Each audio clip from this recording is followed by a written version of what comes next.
ഒരു വിശുദ്ധ റമദാനിന് ശേഷം ഒരു മാസക്കാലം നീണ്ടുനിന്ന വ്രതാനുഷ്ഠാനത്തിലൂടെ, പ്രാർത്ഥനകളിലൂടെ, ദിക്റുകളിലൂടെ, വിശുദ്ധ ഖുർആൻ പാരായണങ്ങളിലൂടെ, ദാനധർമ്മങ്ങളിലൂടെ ശരീരത്തിന്റെയും ആത്മാവിന്റെയും ദൗർബല്യങ്ങളെ അതിജയിച്ചവരാണ് സത്യവിശ്വാസി സമൂഹം. എന്നാൽ വിശുദ്ധ റമദാൻ കൊണ്ട് ഏറ്റവും മഹത്തായ അള്ളാഹുവിന്റെ സ്വർഗം റയ്യാൻ എന്ന കവാടത്തിലൂടെ കയറി ചെല്ലണമെന്ന് തീർച്ചപ്പെടുത്തിയ അമലുകൾ കൊണ്ട് ധന്യമാക്കിയവരാണ് നാം ഓരോരുത്തരും.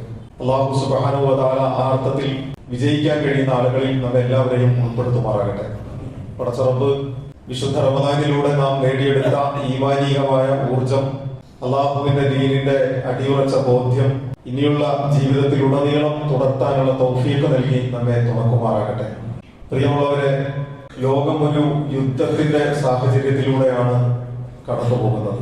വലിയ വിശദാംശങ്ങൾ ആവശ്യമില്ലാത്ത വിധം ഭൗതികമായ അതിന്റെ കെട്ടുകാഴ്ചകൾ മുഴുവൻ നിരന്തരം നമുക്ക് മുന്നിലേക്ക് ധാരാളം മീഡിയകളിലൂടെ വന്നുകൊണ്ടിരിക്കുന്നുണ്ട്. പലപ്പോഴും നാം കാണുന്ന കാഴ്ചകൾ, നാം അറിയുന്ന വാർത്തകൾ അസത്യങ്ങളും അർദ്ധസത്യങ്ങളും ഒക്കെയാണ് എന്നത് ഒഴിച്ചു നിർത്തിയാൽ ഒരു സാമാന്യ ധാരണ യുദ്ധവുമായി ബന്ധപ്പെട്ട വിഷയത്തിൽ മുഴുവൻ മനുഷ്യർക്കുമുണ്ട്. സത്യവിശ്വാസിയെ സംബന്ധിച്ചിടത്തോളം അവൻ ലോകത്തിന്റെ ഏത് കോണിൽ ആയിക്കൊള്ളട്ടെ, ഏത് കാലഘട്ടത്തിലായിക്കൊള്ളട്ടെ, ഏത് സന്ദർഭത്തെ അഭിമുഖീകരിക്കുന്നവനായിക്കൊള്ളട്ടെ, അവനൊരു നിലപാടും നയവും കാഴ്ചപ്പാടും ഉണ്ടാകണം. സത്യവിശ്വാസിയുടെ നിലപാടും കാഴ്ചപ്പാടും അഭിപ്രായങ്ങളും ഒക്കെ രൂപീകരിക്കപ്പെടുക താൻ ഉയർത്തിപ്പിടിക്കുന്ന ലാ ഇലാഹ ഇല്ലല്ലാഹ് എന്ന ആദർശത്തെയും വിശുദ്ധ ഖുർആനിനെയും സുന്നത്തിനെയും അടിസ്ഥാനപ്പെടുത്തിയായിരിക്കും. മഹാനായ മുആദ് ബിൻ ജബൽ റളിയല്ലാഹു അൻഹുവിനെ നമുക്ക് എല്ലാവർക്കും സുപരിചിതമായ ഒരു ചരിത്രമാണ്. യമനിലേക്ക് അള്ളാഹുവിന്റെ റസൂൽ സല്ലല്ലാഹു അലൈഹി വസല്ലം ഗവർണറായി ചുമതലപ്പെടുത്തുന്നത്. യമനിലേക്ക് ഗവർണറായി പുറപ്പെടുന്നതിന് മുൻപ് അള്ളാഹുവിന്റെ റസൂൽ സല്ലല്ലാഹു അലൈഹി വസല്ലം മുആദ് ബിൻ ജബൽ റളിയല്ലാഹു അൻഹുവിനോട് ചോദിക്കുന്ന ചോദ്യം, മുആദ്, താങ്കൾ ഈ മദീനയിൽ നിന്ന് യമനിലേക്ക് എത്തിക്കഴിഞ്ഞാൽ യമനിലെ ജനങ്ങൾ ഒരു പ്രശ്നവുമായി താങ്കളുടെ മുമ്പിലേക്ക് കടന്നു വന്നാൽ താങ്കൾ എങ്ങനെയാണ് ആ പ്രശ്നത്തെ നോക്കിക്കാണുകയും വിധി പ്രസ്താവിക്കുകയും ചെയ്യുക? ഗവർണറായി ചുമതലപ്പെടുത്തുന്ന മുആദ് ബിൻ ജബൽ റളിയല്ലാഹു അൻഹു അറിവില്ലാത്ത മനുഷ്യനോ യുക്തിബോധമില്ലാത്ത മനുഷ്യനോ അല്ല. പക്ഷെ റസൂൽ തിരുമേനി സല്ലല്ലാഹു അലൈഹി വസല്ലം ആ ചോദ്യം ഉന്നയിക്കുന്നത് അള്ളാഹുവിന്റെ റസൂൽ സല്ലല്ലാഹു അലൈഹി വസല്ലമയുടെ മുമ്പിലുള്ള സഹാബാക്കൾക്കും മുആദ് ബിൻ ജബൽ റളിയല്ലാഹു അൻഹുവിനും ഉൾപ്പെടെ ലോകാവസാനം വരെ ലോകത്തിന്റെ ഏത് കോണിലും ജീവിക്കാനുള്ള സത്യവിശ്വാസികൾക്ക് ഒരു വെളിച്ചവും തെളിച്ചവും ഉണ്ടാകണം എന്നാഗ്രഹിച്ചുകൊണ്ടാണ്. അപ്പൊ മുആദ് ബിൻ ജബലിനോട് നിന്റെ മുമ്പിൽ ഹാജരാക്കപ്പെടുന്ന ഒരു പ്രശ്നത്തെ ഏത് വീക്ഷണ കോണിലൂടെയാണ് നീ നിരീക്ഷിക്കുക? എന്ത് അടിത്തറയിൽ നിന്നുകൊണ്ടാണ് നീ അതിൽ തീരുമാനമെടുക്കുക? അതിന് മുആദ് ബിൻ ജബൽ റളിയല്ലാഹു അൻഹു കൊടുക്കുന്ന മറുപടി, അള്ളാഹുവിന്റെ ദൂതരെ, എന്റെ മുമ്പിലേക്ക് ഒരു പ്രശ്നം വന്നാൽ ആ പ്രശ്നവുമായി ബന്ധപ്പെട്ട് അള്ളാഹുവിന്റെ ഗ്രന്ഥം അഥവാ കിതാബുല്ലാഹ്, വിശുദ്ധ ഖുർആൻ എപ്പോഴെങ്കിലും എവിടെയെങ്കിലും സംസാരിച്ചിട്ടുണ്ടോ എന്നതാണ് ഞാൻ ആദ്യം നോക്കുക. അള്ളാഹുവിന്റെ റസൂൽ സല്ലല്ലാഹു അലൈഹി വസല്ലമക്ക് ആ മറുപടി വലിയ ഇഷ്ടമായി. മുആദേ, താങ്കൾ പറഞ്ഞത് ശരിയാണ്.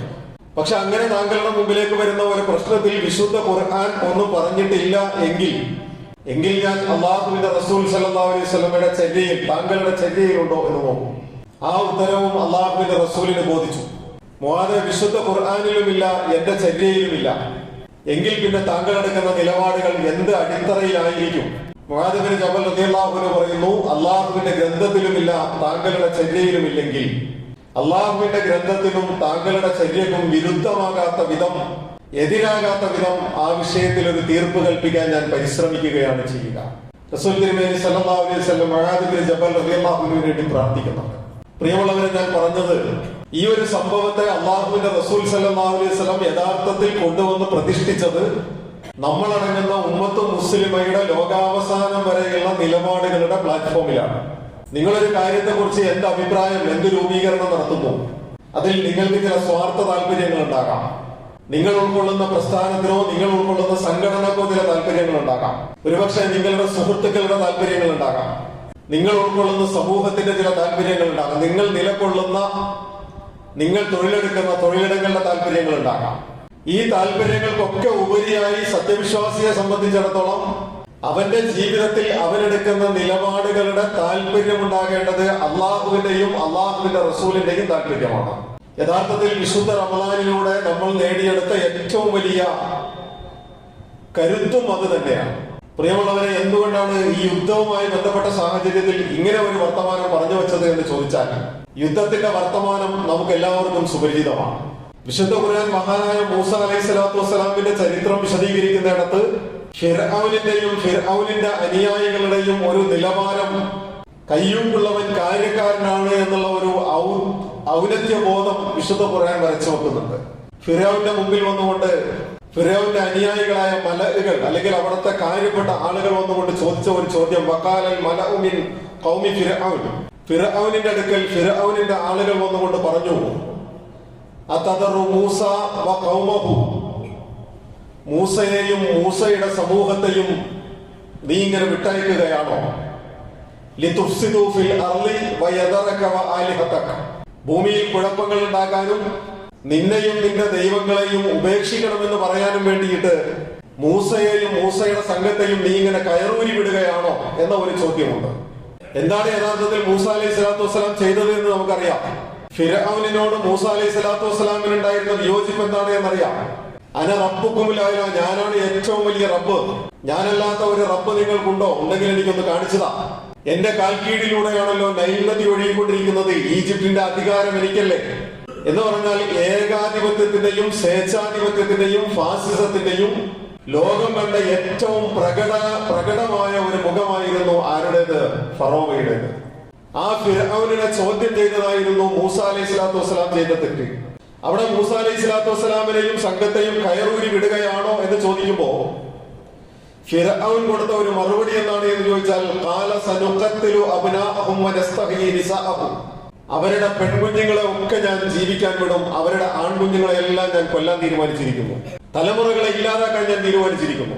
അവരിൽ നിന്ന് വിയോജിപ്പിന്റെയും എതിർപ്പിന്റെയും ശബ്ദങ്ങൾ ഉയർന്നു വരാൻ കഴിയുന്ന, ഏതെങ്കിലും ഒരു സന്ദർഭത്തിൽ നമ്മുടെ അധികാരത്തിന് വിഘാതമായി വരാൻ കഴിയുന്ന, ഏതെങ്കിലും ഒരു ഘട്ടത്തിൽ നമ്മുടെ അധികാര പദവികൾക്ക് വെല്ലുവിളി ഉയർത്താൻ കഴിയുന്ന ആന്തരികളെ എല്ലാം മുളയിലെ നുള്ളാൻ തീരുമാനിച്ചിരിക്കുന്നു.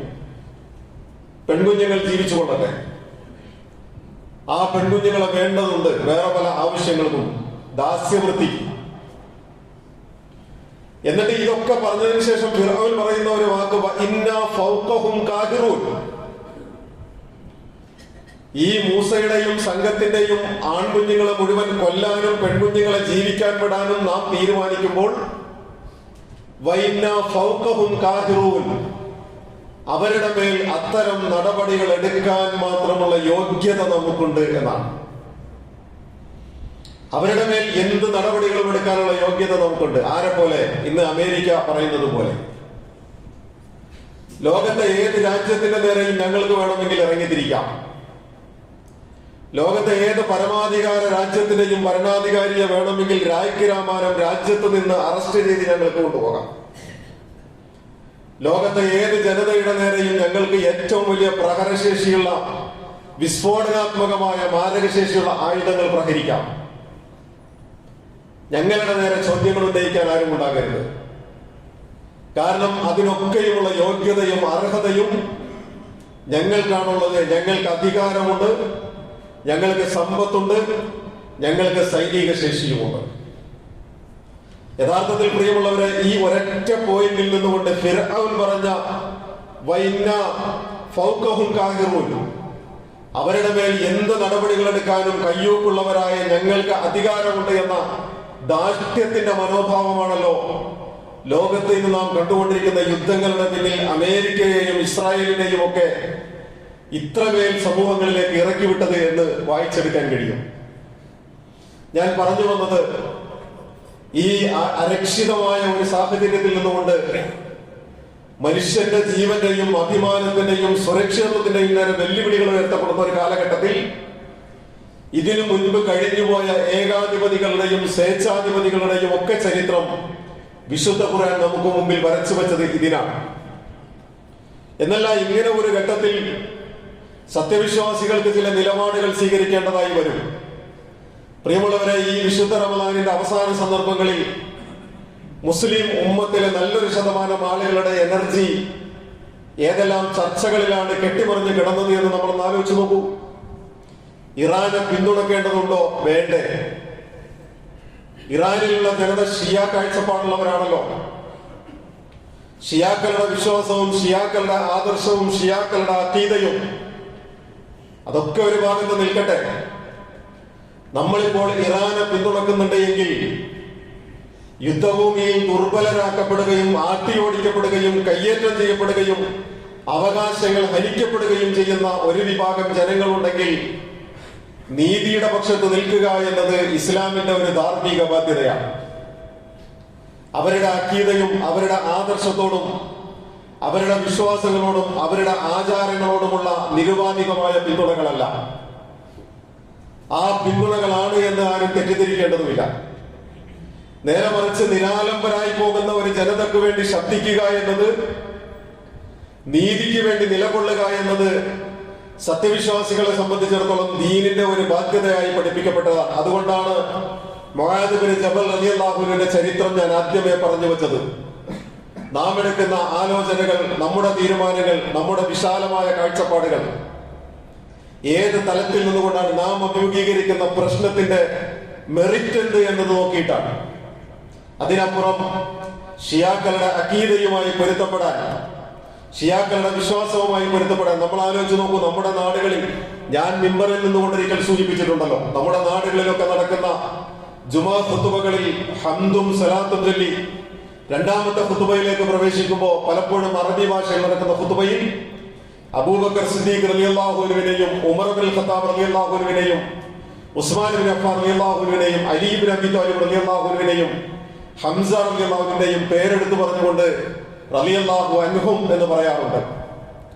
എന്തുകൊണ്ടാണ് ഈ പ്രമുഖരായ സഹാബികളുടെ പേരെടുത്ത് റളിയല്ലാഹു അൻഹും എന്ന് മിമ്പറുകളിൽ നിന്ന് പറയുന്നത് എന്ന് ചോദിച്ചാൽ, അല്ലെങ്കിൽ ഏത് കാലഘട്ടത്തിലാണ് ആ ഒരു പറച്ചിൽ ആരംഭിച്ചത് എന്ന് ചോദിച്ചാൽ, ഷിയാക്കൾ ഒരു കാലഘട്ടത്തിൽ അവരുടെ മിമ്പറുകളിൽ നിന്നുകൊണ്ട് അബൂബക്കർ റളിയല്ലാഹു അൻഹുവിനെ ശപിച്ചിട്ടുണ്ട്, ഉമർ ഇബ്നുൽ ഖത്താബ് റളിയല്ലാഹു അൻഹുവിനെ ലഅനത്ത് ചൊല്ലിയിട്ടുണ്ട്, ഉസ്മാൻ ഇബ്നു അഫ്ഫാൻ റളിയല്ലാഹു അൻഹുവിനെയും ഹംസ റളിയല്ലാഹു അൻഹുവിനെയും ശപിച്ചിട്ടുണ്ട്. അപ്പൊ ഒരു കാലഘട്ടത്തിൽ ഷിയാക്കളുടെ മിമ്പറുകളിൽ നിന്ന് പ്രഗത്ഭരായ സഹാബാക്കളുടെ പേരുകൾ എടുത്ത് അവരെ ശാപവാക്കുകൾ കൊണ്ട് അവരെ ഉദ്ധരിച്ച സാഹചര്യത്തിൽ മറുവിഭാഗത്ത് നിന്നുകൊണ്ട് ഷിയാക്കളുടെ മറുഭാഗമാകുന്ന സുന്നി എന്ന് പറയുന്ന ലോകത്തെ ബാക്കി ഇതര മുഴുവൻ മുസ്ലിം സമൂഹവും മിമ്പറുകളിൽ നിന്നുകൊണ്ട് അവർക്ക് വേണ്ടി തർലിയത്ത് ചൊല്ലുക, അല്ലെങ്കിൽ അവർക്ക് അല്ലാഹുവിന്റെ തൃപ്തി ഉണ്ടാകട്ടെ എന്ന് പ്രാർത്ഥിച്ച സന്ദർഭങ്ങളാണ്. ആ പ്രാർത്ഥനകൾ ഇന്നും തുടർന്നു പോരുന്നുണ്ട് നമ്മുടെ മിമ്പറുകളിൽ. എന്നോട് പലപ്പോഴും പല സഹോദരങ്ങളും ചോദിക്കാറുണ്ട്, എന്തുകൊണ്ടാണ് മിമ്പറിൽ നിന്നുകൊണ്ട് അബൂബക്കറിന്റെയും ഉമറിന്റെയും ഒക്കെ പേര് പറഞ്ഞ് തർലിയത്ത് ചെല്ലാത്തത്? ഞാൻ ഇതേ ന്യായമാണ് പറയുക. ഞാൻ പറഞ്ഞു വന്നത്, ലോകത്തൊരു വലിയ യുദ്ധം നടക്കുമ്പോൾ അതിന്റെ അനുരണനങ്ങൾ നമ്മുടെ വീടകങ്ങളിൽ, നമ്മുടെ അടുക്കളകളിൽ, നമ്മുടെ വാഹനങ്ങളിൽ, നമ്മുടെ വിവാഹാഘോഷങ്ങളിൽ കോവിഡിന് സമാനമായ ഒരവസ്ഥയിലേക്ക്, കോവിഡിന് നമുക്ക് പുറത്തിറങ്ങാൻ പറ്റിയിരുന്നില്ല, പക്ഷെ ഇനി വരാൻ പോകുന്ന ഒരു കാലത്ത് ഒരു പക്ഷെ പുറത്തിറങ്ങാം. പക്ഷെ പുറത്തിറങ്ങിയിട്ട് എന്ത് കാര്യം? എന്നിടത്തേക്ക് വഴിമാറി പോകുന്നു എന്നുള്ളതാണ്.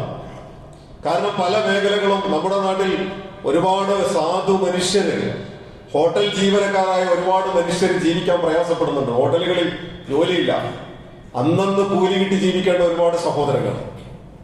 പ്രയാസം തോന്നുന്നു നമുക്ക് അവരുടെ കഥകൾ കേട്ടാൽ. പല മേഖലകളിലും പണിയെടുത്തുകൊണ്ടിരിക്കുന്നവർ, പല സ്ഥാപനങ്ങളിൽ നിന്ന് ഒരു രൂപയുടെ വിൽപ്പന പോലും, കച്ചവടം പോലും നടക്കാത്ത സ്ഥാപനങ്ങൾ, വരുമാനം നിലച്ചുപോയ ആളുകൾ. എങ്ങനെ? വിശുദ്ധ ഖുർആൻ പറഞ്ഞില്ലേ, ഒരു കൂട്ടം ജനങ്ങൾക്ക് അല്ലാഹു സുബ്ഹാനഹു വ തആല ഭൂമിയിൽ ആധിപത്യം നൽകിയാൽ, വൈദാ തവല്ലാ സഅ ഫിൽ അർദ്, ഭൂമിയിൽ ഒരു വിഭാഗത്തിന് ആധിപത്യം നൽകിയാൽ, ലിയുഫ്സിദ ഫീഹാ വയുഹ്ലികൽ ഹർസ വൻ നസ്ൽ, അവര് ഭൂമിയിൽ കുഴപ്പങ്ങൾ ഉണ്ടാക്കും, അവർ തലമുറകളെ നശിപ്പിച്ചു കളയും, വരാൻ പോകുന്ന തലമുറകളെ ഇല്ലാതാക്കി കളയും. വൻ നസ്ൽ, തലമുറകളെ, വയുഹ്ലികുൽ ഹർസ്, കൃഷിയെ അഥവാ സാമ്പത്തിക സോഴ്സുകളെ ഇല്ലാതാക്കി കളയും. പ്രിയമുള്ളവരെ, അങ്ങനെ ഒരു സാഹചര്യത്തിലൂടെയാണ് നമ്മൾ കടന്നു പോകുന്നത്. അതുകൊണ്ട് ഞാൻ പറഞ്ഞു വന്നത്, നമ്മുടെ ചില നിലപാടുകളും നമ്മുടെ കാഴ്ചപ്പാടുകളും തർക്ക വിതർക്കങ്ങളിലൂടെ ഇന്ന ആള് കൊല്ലപ്പെട്ടിരിക്കുന്നു, അയാൾ ഷഹീദാണോ അല്ലേ, അത് അല്ലാഹു തീരുമാനിച്ചോട്ടെ. അയാളുടെ സ്വർഗം നമ്മൾ മിമ്പറുകളിൽ നിന്നും നമ്മുടെ ചർച്ചകളിലും തീരുമാനിക്കപ്പെടാനുള്ളതാണോ? നമ്മൾ അനാവശ്യമായ ചർച്ചകളിലൂടെ, നമ്മുടെ വാദകോലാഹലങ്ങളിലൂടെ എന്തിനാണ് നമുക്കിടയിൽ വേർതിരിവുകളും ചേരിതിരിവുകളും വാഗ്വാദങ്ങളും ഉണ്ടാകുന്നത് എന്ന് പ്രിയമുള്ളവരെ നമ്മൾ ആലോചിച്ച് നോക്കണം. ഇനി മറ്റൊരു സംഗതി കൂടി അതിനോട് ചേർത്ത് മനസ്സിലാക്കേണ്ടത്, മുൻപൊരു ഖുതുബയിൽ ഞാൻ സൂചിപ്പിച്ചിരുന്നു, സാമ്പത്തികമായ അച്ചടക്കം നാം പാലിച്ചേ മതിയാകും. സാമ്പത്തികമായ അച്ചടക്കം എന്ന് പറഞ്ഞാൽ വിശുദ്ധ ഖുർആൻ മഹാനായ യൂസഫ് അലൈഹി സ്വലാത്തു വസ്സലാമിന്റെ ചരിത്രം പറഞ്ഞു വെക്കുന്നുണ്ട്. ഏറ്റവും നല്ല കഥ അതാണല്ലോ. യൂസഫ് അലൈഹി സ്വലാത്തു വസ്സലാമിന്റെ ചരിത്രത്തിൽ അല്ലാഹു സുബ്ഹാനഹു വ തആല പറയുന്നുണ്ട്, അദ്ദേഹം തടവറയിൽ കഴിഞ്ഞുകൂടിക്കൊണ്ടിരിക്കെ തന്റെ സഹതടവുകാരായ 2 വ്യക്തികൾ കണ്ട സ്വപ്നത്തെ വ്യാഖ്യാനിച്ചു കൊടുക്കുന്നു. ആ ചരിത്രം ഇവിടെ പ്രസക്തമല്ലാത്തതുകൊണ്ട് ഞാനിപ്പോൾ ഉദ്ധരിക്കുന്നില്ല. പക്ഷെ സഹതടവുകാരുടെ സ്വപ്നത്തെ അദ്ദേഹം വ്യാഖ്യാനിച്ചു കൊടുക്കുമ്പോൾ ഒരു ഉപാധി അദ്ദേഹം പറഞ്ഞു വെക്കുന്നുണ്ട്. ഞാനിപ്പോൾ പറഞ്ഞ ഈ സ്വപ്നം ഇതുപോലെ സാക്ഷാത്കരിക്കപ്പെട്ടാൽ നിങ്ങളുടെ കൂട്ടത്തിൽ രണ്ടാമന് മുന്തിരി പിഴിയുന്ന അഥവാ കള്ള് വിളമ്പുന്ന രാജാവിന്റെ സദസ്സിൽ മദ്യം വിളമ്പുന്ന ജോലി തിരികെ ലഭിച്ചാൽ ഏതെങ്കിലും ഒരു സന്ദർഭത്തിൽ എന്റെ കാര്യം നിനക്ക് ഓർമ്മ വന്നാൽ എന്നെ കുറിച്ച് നീ രാജാവിനോട് സൂചിപ്പിക്കണം.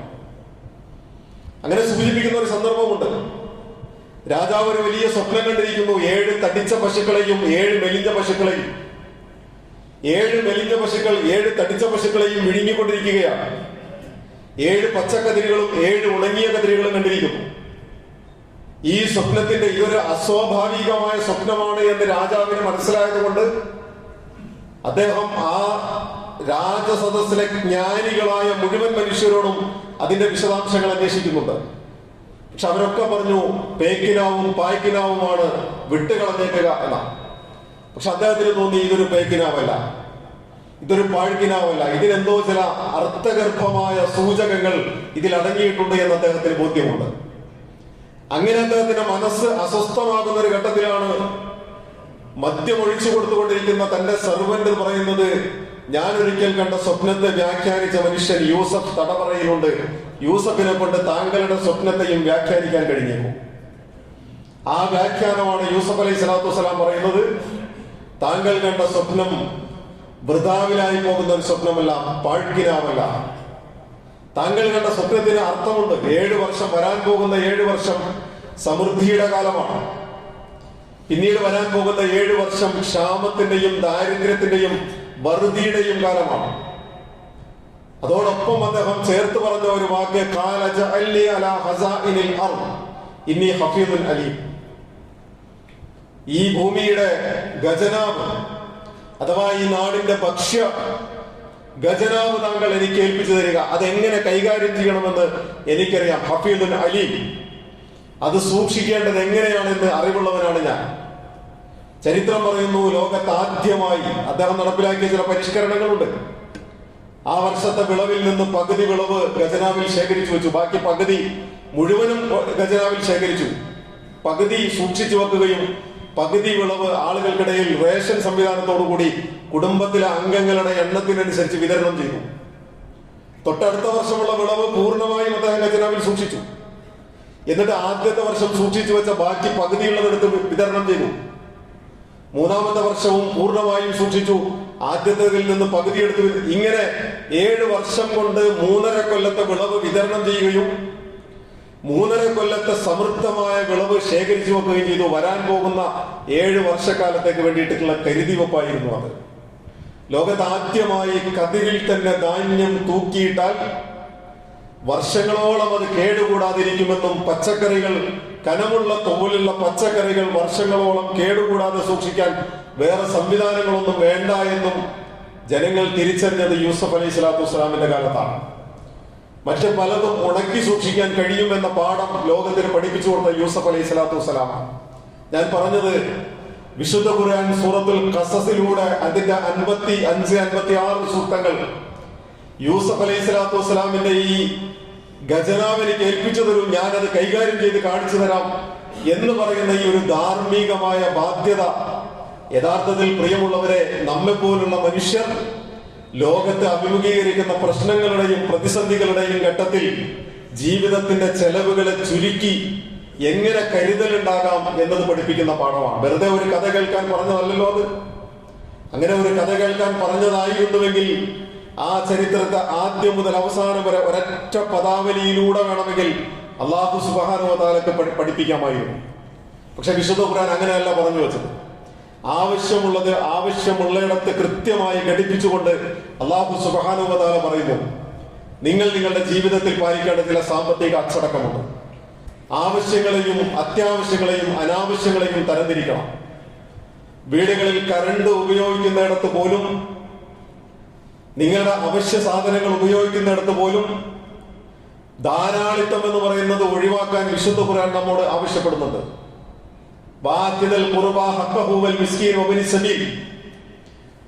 നിങ്ങൾ ഒന്നുമില്ലാതായി പോയ അഗതികളും നിരാലംബരുമായി പോയ തെരുവിൽ വഴിയാധാരമായി പോയ ആളുകൾക്ക് അവരുടെ അവകാശം കൊടുക്കണം. ഇത് കൊടുക്കണമെന്ന് പറയുമ്പോൾ വിശുദ്ധ ഖുർആൻ പറഞ്ഞെന്താ? വലാ തുബദ്ദിർ തബ്ദീറ. നിങ്ങൾ ദൂർത്ത് കാണിക്കാൻ പാടില്ല, അനാവശ്യമായി നിങ്ങൾ ചിലവഴിക്കാൻ പാടില്ല. ഇന്നൽ മുബദ്ദിരീന കാനൂ ഇഖ്വാന ശയാത്തീൻ. തീർച്ചയായും അനാവശ്യമായി ചിലവഴിക്കുന്ന, ദൂർത്ത് കാണിക്കുന്ന, പൊങ്ങച്ചം കാണിക്കുന്ന, സമ്പത്ത് അമിതമായി ചിലവഴിക്കുന്ന, ആവശ്യത്തിലല്ലാതെ ചിലവഴിക്കുന്ന ആളുകൾ കേവലം ദൂർത്തന്മാർ എന്നല്ല വിശുദ്ധ ഖുർആൻ പറഞ്ഞത്, ഇഖ്വാന ശയാത്തീൻ, പിശാചിന്റെ സഹോദരന്മാരാണ്. സഹോദരൻ എന്നുള്ള മലയാള വാക്കിന്റെ അർത്ഥം എന്താ? ഒരേ ഉദരത്തിൽ നിന്ന് ഒരേ സമയം പുറത്തു വന്ന, അല്ലെങ്കിൽ ഒരേ ഉദരത്തിലൂടെ ഒരാളുള്ള സഹോദരന്മാർ എന്ന് പറയും, സഹോദരന്മാരാണ്. അപ്പൊ ഇബ്ലീസിനെ കുറിച്ച് നിങ്ങളുടെ ശത്രുവാണെന്ന് വിശുദ്ധ ഖുർആൻ പറഞ്ഞിട്ടുണ്ട്. ഇബ്ലീസിനെ നിങ്ങൾ ഇബാദത്ത് ചെയ്യരുതെന്ന് വിശുദ്ധ ഖുർആൻ. ഇബ്ലീസിനെ പല കോലത്തിലും നമുക്ക് പരിചയപ്പെടുത്തിയിട്ടുണ്ട്. പക്ഷെ ഇവിടെ വിശുദ്ധ ഖുർആൻ പറയുന്നത് ശൈത്താൻ, ഇഖ്വാന ശയാത്തീൻ. ആ ശൈത്താൻ എന്നുള്ള പദപ്രയോഗം പോലും വിശുദ്ധ ഖുർആന്റെ ഏറ്റവും സൂക്ഷ്മമായ പദപ്രയോഗമാണ്. ഇബ്ലീസ് എന്ന് വിശുദ്ധ ഖുർആൻ പ്രയോഗിച്ചിട്ടുണ്ട്. അത് ആദം നബിയെ സൃഷ്ടിച്ചപ്പോ സ്വർഗത്തിൽ നിന്ന് പുറത്താക്കാൻ അള്ളാഹുവിന്റെ അടുക്കൽ സുജൂദ് ചെയ്യാൻ വിസമ്മതിച്ച സന്ദർഭത്തെയാണ് ഇബ്ലീസ് എന്ന് പറയുന്നത്. കാരണം ഇബ്ലീസ് പുറത്താണ്. പക്ഷെ പിന്നെ വിശുദ്ധ ഖുർആൻ പറഞ്ഞത് ശൈത്താനാണ്. ശൈത്താൻ പുറത്തല്ല, നമ്മുടെ ഉള്ളിലാണ്. ശൈത്താൻ പുറത്തല്ല, നമ്മുടെ ഉള്ളിലാണ്. അത് വേറൊരു നിരീക്ഷണവും വേറൊരു പഠനവുമാണ് കേട്ടോ. ഞാൻ പറഞ്ഞത് വിശുദ്ധ ഖുർആൻ നമ്മുടെ മുമ്പിലേക്ക് വച്ചുതരുന്ന കുറെ പാഠങ്ങളുണ്ട്. പ്രിയമുള്ളവരെ, ഈ ഒരു യുദ്ധത്തിന്റെ ഒരു സാഹചര്യത്തിൽ നമ്മൾ പഠിക്കണം. നമ്മൾ എന്ത് നിലപാട് സ്വീകരിക്കുന്നു, നമ്മുടെ ജീവിതത്തിൽ നമ്മുടെ നിൽക്കുന്ന സാമ്പത്തിക നിലപാടുകൾ, സാമ്പത്തിക ക്രയവിക്രയങ്ങൾ നമ്മൾ പാലിക്കേണ്ട അച്ചടക്കം. മിതമായി ചിലവഴിച്ച് നമ്മൾ ശീലിക്കണം. ആ മിതമായി വല്ലദീന ഇദാ അൻഫഖൂ ലം യുസ്രിഫൂ വലം യഖ്തുറൂ വകാന ബൈന ദാലിക ഖവാമ. സത്യവിശ്വാസികളുടെ അടയാളം ഇബാദുർ റഹ്മാൻ എന്ന് പറയുന്ന സൂറത്തുൽ ഫുർഖാനിൽ ഇങ്ങനെ വിശാലമായി പറഞ്ഞു വരുന്ന ഒരു പാഠഭാഗം ഉണ്ടല്ലോ. കാരുണ്യവാനായ അല്ലാഹുവിന്റെ അടിമകൾ, ആ അടിമകളുടെ സാമ്പത്തിക ക്രയവിക്രയത്തെ കുറിച്ച് പഠിപ്പിക്കുന്ന ഒറ്റവാചകം ഏതാ? അവർ ചിലവഴിക്കുകയാണെങ്കിൽ, വല്ലദീന ഇദാ അൻഫഖൂ, അവർ ചിലവഴിക്കുകയാണെങ്കിൽ, ലം യുസ്രിഫൂ വലം യഖ്തുറൂ, അവർ ദൂർത്ത് കാണിക്കുകയില്ല, അവർ പിശുക്കും കാണിക്കുകയില്ല. വകാന ബൈന ദാലിക ഖവാമ, രണ്ടിന്റെയും ഇടയിലുള്ള ഒരു മധ്യമ നിലപാട്, സമീപനമാണ് അവർ സ്വീകരിക്കുക. ഇതൊന്നും വിശുദ്ധ ഖുർആൻ വെറുതെ പറഞ്ഞതല്ല. ഞാൻ പറഞ്ഞു വന്നത്, നമ്മൾ കടന്നുപോയിക്കൊണ്ടിരിക്കുന്ന അതീവ ഗൗരവമേറിയ ഒരു സാഹചര്യത്തിൽ നമ്മുടെ നിലപാടുകളും അഭിപ്രായങ്ങളും കാഴ്ചപ്പാടുകളും മുതൽ നമ്മുടെ ജീവിതത്തിന്റെ ഓരോ ഇഴയനക്കങ്ങളെയും വിശുദ്ധ ഖുർആൻ നിരീക്ഷിച്ചിട്ടുണ്ട്. വിശുദ്ധ ഖുർആൻ അതിനോട് സംവദിച്ചിട്ടുണ്ട്. വിശുദ്ധ ഖുർആന്റെ അഭിസംബോധിതർ മനുഷ്യരാണ്. വിശുദ്ധ ഖുർആന്റെ അഭിസംബോധിതർ മനുഷ്യരാണ്. ആ മനുഷ്യരുടെ പ്രശ്നങ്ങളെ അല്ലാഹു സുബ്ഹാനഹു വ തആല അഭിമുഖീകരിക്കുന്നു, അഭിസംബോധന ചെയ്യുന്നു എന്നുള്ളതാണ്. വളരെ വിസ്മയകരമായി തോന്നും ചില നിലപാടുകൾ നോക്കുമ്പോൾ, ചില അഭിപ്രായങ്ങൾ നോക്കുമ്പോൾ. ആ കാലഘട്ടത്തിൽ പറഞ്ഞ ചില ചരിത്രങ്ങളെ നമ്മളിലേക്ക് ഇങ്ങനെ ചേർത്ത് നോക്കുമ്പോൾ, അമേരിക്കയെ സംബന്ധിച്ച് ആലോചിച്ച് നോക്കും. ഫിർഔൻ പറഞ്ഞ ഈ വർത്തമാനം ഉണ്ടല്ലോ, ഞങ്ങൾ ഇന്നാ ഫൗഖഹും ഖാഹിറൂൻ, ആരുടെ മേലും എന്ത് ആധിപത്യം നടത്താനും ഞങ്ങൾക്ക് പറ്റും എന്നുള്ള ആ ഒരു ധാർഷ്ട്യത്തിന്റെ നിലപാടുണ്ടല്ലോ ലോകത്ത്. അത് ഇവരെക്കാൾ മുമ്പെടുത്ത ആളുകളാണ് ഫിർഔൻ എന്ന് പറയുന്നത്. ആ ഫിർഔന്റെ പരിണിതി എന്തായിരുന്നു? അത് മറ്റൊരു സംഗതിയാണ്. ലോകത്ത് സംഭവിക്കാനുള്ള എല്ലാ ഏകാധിപതികളുടെയും സ്വേച്ഛാധിപതികളുടെയും പരിണിതി എന്ന് ഒറ്റ വാക്കിൽ വിശുദ്ധ ഖുർആൻ പറഞ്ഞൊരു വാക്ക്, അത്തരക്കാരൊക്കെ ഞാൻ പിടിച്ചിട്ടുണ്ട്. എന്റെ പിടുത്തത്തിൽ നിന്ന് അവരാരും മാറിപ്പോയിട്ടില്ല. ലോകത്ത് ആരെല്ലാം അക്രമം കാണിച്ചിട്ടുണ്ടോ, ആരെല്ലാം അതിക്രമം കാണിച്ചിട്ടുണ്ടോ, ആരെല്ലാം കയ്യേറ്റം നടത്തിയിട്ടുണ്ടോ, ഏകാധിപത്യവും സ്വേച്ഛാധിപത്യവും കൊണ്ട് പിടിച്ചു നിൽക്കാമെന്ന് തെറ്റിദ്ധരിച്ച് അവരൊക്കെ ഞാൻ പിടിച്ചിട്ടുണ്ട്. പക്ഷെ അവരെ പിടിച്ചിട്ട് ഫമാ ബക്കത്ത് അലൈഹിമുസ് സമാഉ വൽ അർദ്, ആകാശവും ഭൂമിയും അവർക്ക് വേണ്ടി കരഞ്ഞിട്ടില്ല. ആകാശവും ഭൂമിയും അവർക്ക് വേണ്ടി ഒരു തുള്ളി കണ്ണുനീര് പോലും പൊഴിച്ചിട്ടില്ല. അതാണ് വിശുദ്ധ ഖുർആന്റെ വെല്ലുവിളിയുടെ ഏറ്റവും ആഴവും പരപ്പുമുള്ള വർത്തമാനം. പ്രിയമുള്ളവരെ, നമ്മളെ സൂക്ഷിക്കുക, നമ്മളിലേക്ക് തിരിയുക. ലോകത്തിന്റെ എല്ലാ കാഴ്ചകളും, കാഴ്ച തന്നെ ഒരു വലിയ അത്ഭുതമാണ്. ആ കാഴ്ചയിലൂടെ നമ്മൾ വിലയിരുത്തുക, പഠിക്കുക, നമ്മുടെ നിലപാടുകൾ, അഭിപ്രായങ്ങൾ, കാഴ്ചപ്പാടുകൾ രൂപീകരിക്കുക. ജീവിതത്തെ അള്ളാഹുവിന്റെ തൃപ്തിയിൽ നിന്നുകൊണ്ട്, വിശുദ്ധ ഖുർആന്റെയും സുന്നത്തിന്റെയും അടിസ്ഥാനത്തിൽ നിന്നുകൊണ്ട് ക്രമീകരിക്കുക. സാമ്പത്തിക അച്ചടക്കം പാലിക്കുക. വരാൻ പോകുന്ന കാലത്തെ പ്രതിസന്ധികളെ തരണം ചെയ്യാനുള്ള ഭൗതികവും ആത്മീയവുമായ കരുത്ത് നേടിയെടുക്കുക. റബ്ബ് സുബ്ഹാനഹു വ തആല നമ്മെ അനുഗ്രഹിക്കുമാറാകട്ടെ.